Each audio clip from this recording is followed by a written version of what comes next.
If you're doing 200 crunches a day hoping to get abs, you're wasting your time. So stick around because this is your no BS guide to actually getting a six-pack in 3 easy steps. Step 1. Understanding how to train abs. This is where most people mess up. They treat abs like some magical muscle that needs high reps, but this is totally wrong. You wouldn't do 100 reps of bench press with no weight to grow your chest. So stop doing that for your abs.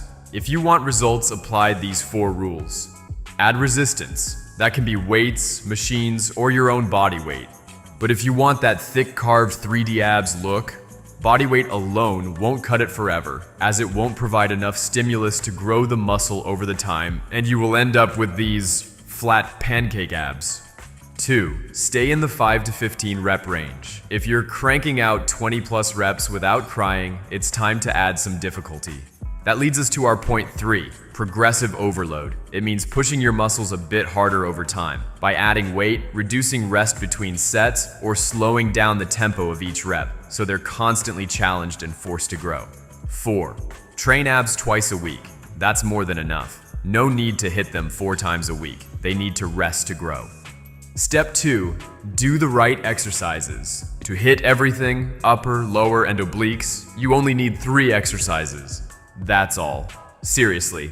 Start with cable crunches for the upper abs. You can also use a crunch machine or a decline bench with a plate. Just make sure you're bending at the spine, not just swinging your arms like a lunatic. 3 sets, 10 to 15 reps, 1 minute rest.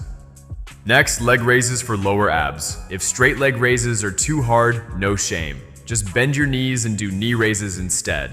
Again, 3 sets, 10 to 15 reps, 1 minute rest. Then finish with side crunches for the obliques. Best option? Cable side crunches. Easy to load, and trust me, your obliques will scream louder than a beginner in leg day. But you can also do side plank raises. Same formula, 3 sets, 10 to 15 reps, 1 minute rest. And that's it. No need to overcomplicate it. But wait, we're not done yet. Sit back down, we still have fat to slay. Step 3. You need to lose fat. Let me hit you with the truth bomb. You already have abs. Yes, even you. They're just hiding under that emergency winter fuel tank. Abs are made in the gym, but revealed in the kitchen.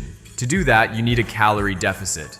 That's just a fancy way of saying, eat fewer calories than you burn. Start with a deficit of around 15% under your maintenance level. I'll put a calculator that will do the job for you in the description. So here's the recap. Overload progressively, be consistent, lose fat, and subscribe to my channel. That's it. That's how you actually get abs. If you do this consistently, you'll eventually look in the mirror and say, "Holy sh!" Now go train smart.